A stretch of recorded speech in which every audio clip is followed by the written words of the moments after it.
Dool dayon diri una sa Evangelism Committee sa Adults. Chairman Guillermo Montilla. Dool dayon diri kinsa ang matawag.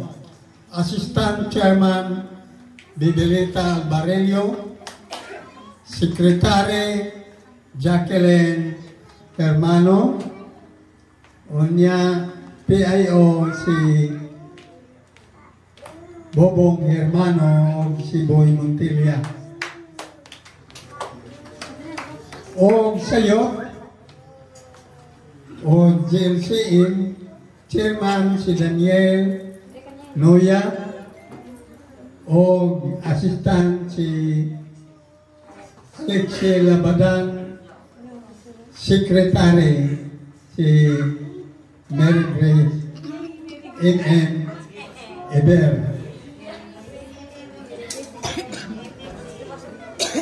Akong gihagyo si Pastora Lilibet Zimmerman. Siya ang mag-aampo alang sa panalangin usap nila.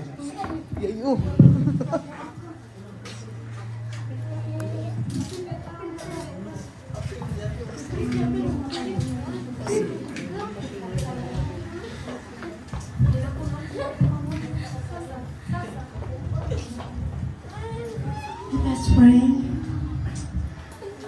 Hallelujah.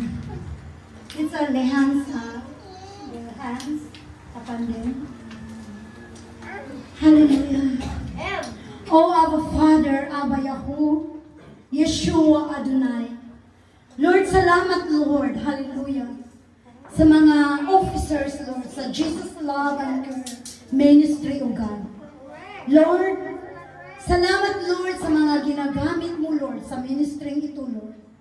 Lord, ako naghahangyo sa inyo Lord sa mga anointing sa bawat isa sa kanila Lord. Sa bawat nilang responsibilidad Lord.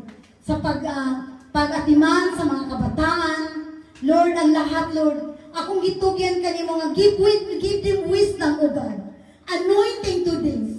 In the name of Jesus Christ. Hallelujah. Salamat O Lord, hallelujah. Lord, bubo mo anointing, double anointing sa matagusakan nila, Lord. Tudluy sila, Lord, giyay sila, Lord, kung paano nila magampanan ang mga responsibilidad na imong gihatag kanila, Lord. Na maging responsibilidad sila, Lord, kung unsa man ang mga nakatuka sa kanila, Lord. Na Lord, give wisdom to the Lord, anointing to them, Lord. Hallelujah. Lord, tuloy sila, Lord. Ganon din ang mga kabataan, Lord. Na maging masunurin sila, Panginoon. Sa mga leaders, sa mga opisyal, O God. Lord, ibubong mo mga blessings sa bawat isa, Lord. Hallelujah.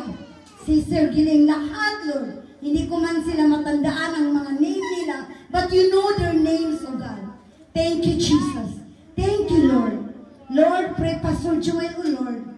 Lord, keep him healthy, Lord. And Sister Giling, Lord, sa lahat, sa bawat isa, Pastor Jason and Sister Ann, O God, ang kanila, Lord, lahat, O Lord, Lord, protection ni sila, pandungi sila sa imong kagahong, O Lord, na kahit asa sila padulong, i-bless sila, Lord, ang kanilang mga kamay, O Lord, Lord, na i-bless mo sila, Lord, Lord, pahabay mo pa ang kanilang buhay, O Lord, ang buong pamilya nila, Lord, lahat, O Lord, ako nag-ahangyo kanimo, Lord. Salamat po, Lord, sa mga anak mo, Lord, na nagpagamit sa inyo. To all your glory and honor, in the name of the Father, of the Son, and of the Holy Spirit. Amen.